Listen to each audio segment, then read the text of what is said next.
In today's video, we will go over the case of Jack the Ripper. Jack the Ripper, pseudonymous unaliver of at least 5 women in or near the Whitechappel district of London's East End between August and November 1888. The case is one of the most famous unsolved mysteries of English crime.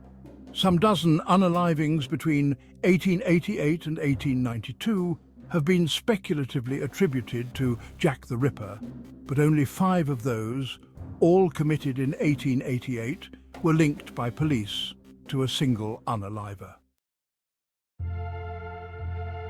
The so-called canonical 5 victims were Mary Ann Nichols, whose body was found on August 31st, Annie Chapman, found September 8th, Elizabeth Stride, found September 30th, Catherine Kate Eddowes, found September 30th, and Mary Jane Kelly, found November 9th.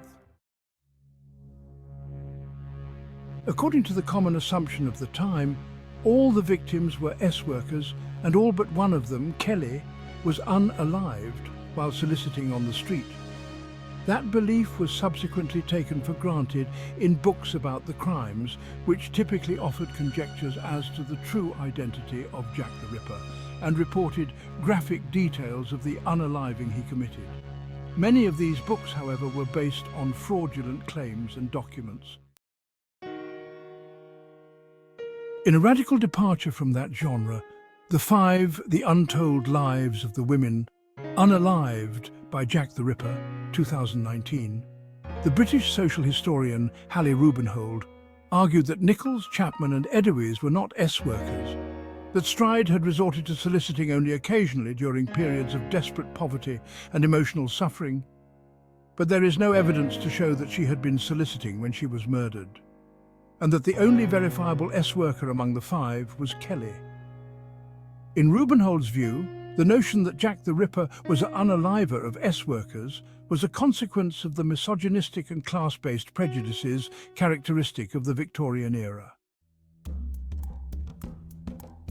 In each instance, the victim's throat was opened, and the body was usually severely hurt in a manner indicating that the unaliver had at least some knowledge of human anatomy. On one occasion, half of a human kidney, which may have been extracted from an unalived victim, was mailed to the police. The authorities also received a series of taunting notes from a person calling himself Jack the Ripper and purporting to be the unaliver.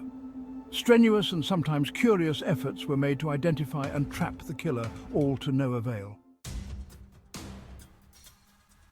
A great public uproar over the failure to arrest the unaliver was raised against the Home Secretary and the London Police Commissioner, who resigned soon afterward.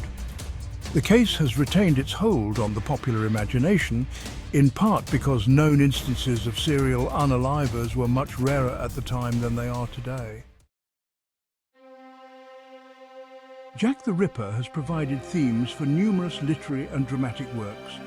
Perhaps the most notable was the horror novel The Lodger, published in 1913 by Marie Adelaide Luns, which inspired numerous films, including Alfred Hitchcock's The Lodger, A Story of the London Fog, released in 1927.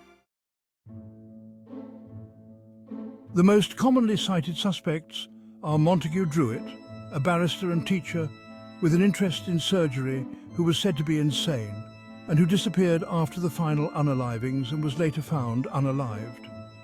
Michael Ostrog, a Russian criminal and physician who had been placed in an asylum because of his homicidal tendencies, and Aaron Kosminski, a Polish Jew and a resident of Whitechapel, who was known to have a great animus toward women, particularly S-workers, and who was hospitalized in an asylum several months after the last murder. Several notable Londoners of the era, such as the painter Walter Sickert and the physician Sir William Gull, also have been subjects of such speculation. Thanks for joining us on this dark journey into the mysteries of true crime. If you found this case as chilling as we did, make sure to hit that like button, subscribe, and turn on notifications so you never miss another deep dive. We have plenty more mysteries, legends, and unsolved cases to uncover. So, if you're ready to keep exploring the shadows, come Gawker with us. And together, let's dig deeper into the darkest corners of history. See you in the next video.